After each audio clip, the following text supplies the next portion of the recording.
اور وہ کیا بات ہے؟ رب العالمین نے فرمایا انما التوبۃ علی اللہ. بیماری کا علاج ہو رہا ہے، نا امید نہ ہونا، اللہ کی رحمت سے دور نہ ہونا. انما التوبۃ علی اللہ. رب العالمین نے فرمایا جب میرا کوئی گناہگار بندہ اپنے ساری زندگی کے گناہوں کو لے کر میرے در پہ آتا ہے اور آ کر کہتا ہے الہ العالمین غلطی ہو گئی معاف کر دے، تو رب کہتے ہیں مجھ پر فرض ہے، مجھ پر لازم ہے کہ اپنے بندہ کی توبہ قبول کرتا ہوں. للذین یعملون السیئات للذین یعملون السوء بجہالہ.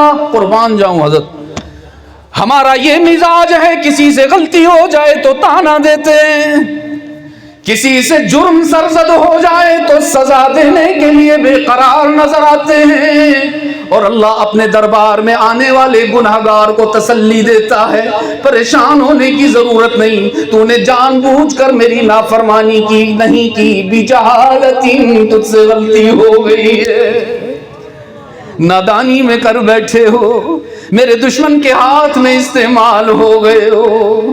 بس ایک کام کرنا عزیز دوستو، اللہ سے توبہ کی منظوری چاہتے ہو تو ایک کام ضرور کرنا. رب نے فرمایا ثم یتوبون من قریب. غلطی ہو جائے تو اس پر اکڑنا نہیں، توبہ میں تاخیر نہ کرنا، ادھر غلطی ہو جائے ادھر اللہ سے توبہ کر لینا. پھر کیا ہوگا؟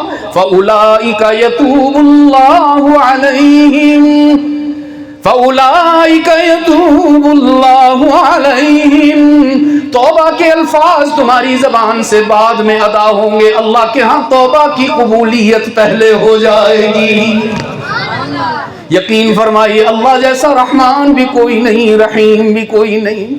رحمت عالم صلی اللہ علیہ وسلم نے فرمایا اللہ حشر کے روز ایک گناہگار کو اپنے قریب بلائیں گے. کس کو؟ نمازی کی بات نہیں ہوئی، حاجی کی بات نہیں ہوئی، ان کا تو مقام ہی الگ ہے، لیکن اللہ ایک گناہگار کو اپنے قریب بلائیں گے. پتہ نہیں یہ ہم نے کہاں سے سیکھا ہے کہ کسی سے غلطی ہو جائے تو بس پھر اس کے خلاف اعلان بغاوت کر دیا جائے، بائیکاٹ کر دیا جاتا ہے، بچہ اگر نافرمانی پر اتر آئے تو آنکھ کر دیا جاتا ہے.